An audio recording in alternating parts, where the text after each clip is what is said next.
Now let's look at writing equations for exponential functions.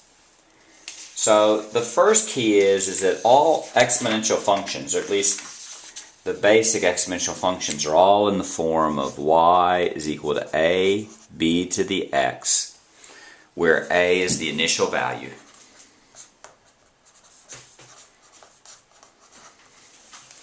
And b is a constant.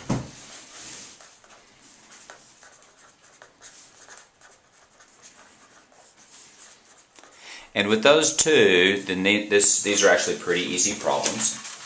So first, let's look at a problem with a table.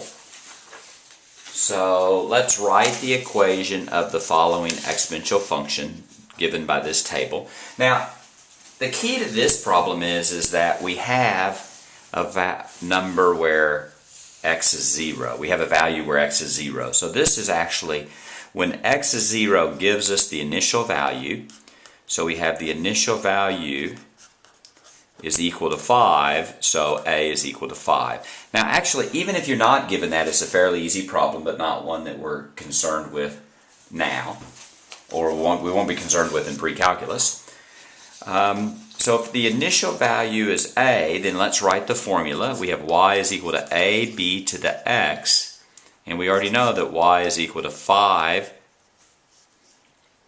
times b to the x. So what we need to do, let's look at that problem right there. In this problem right here, we're almost done. The only thing we don't know is b. So what we do is we take this problem and we take any other point, it doesn't matter which one, we temporarily plug in x and y to find b.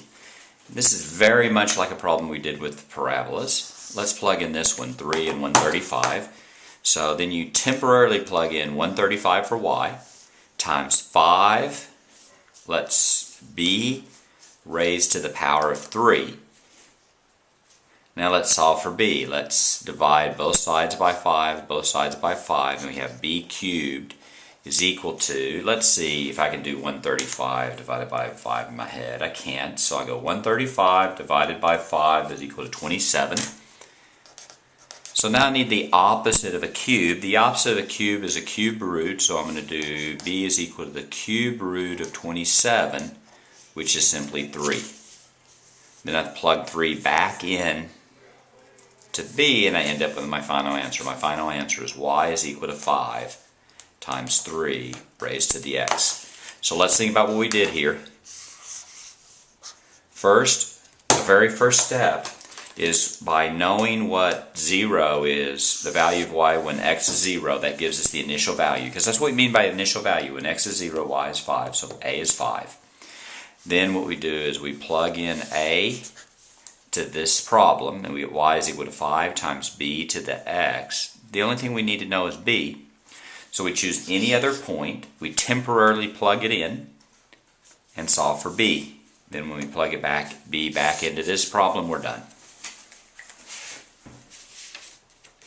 Let's do another problem, and now let's do it from a graph. Write the equation of the following exponential function. The key again here is that if you notice right here, this is the initial value of the function.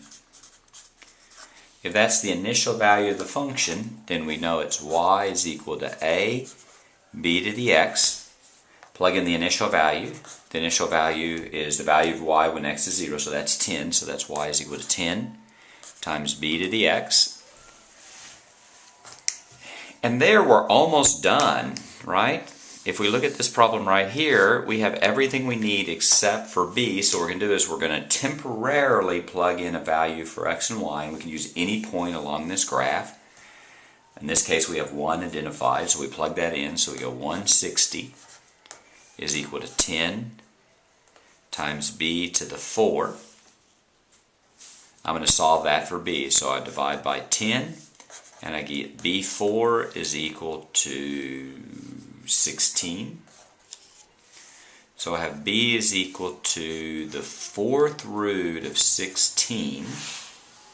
And in general, it would be plus or minus. Now, why isn't it plus or minus? Well, if we go back to the original definition of exponential function, we only look at cases when b is positive. right? And that's the reason. And that's the general rule. When you take the square root or any other even root, it's always plus or minus unless there's some specific reason for it not to be plus or minus. Now the fourth root of 16, I'm going to do my calculator real quick. I think it's 2. 2 times 2, 4 times 2 is 8 times 2 is 16. So b is 2. So if b is 2, then I simply plug that in. Right here I had everything I needed except for b. Now I know b, so y is equal to 10 times 2 to the x, and that's my final answer. And that's how you write equations of exponential functions.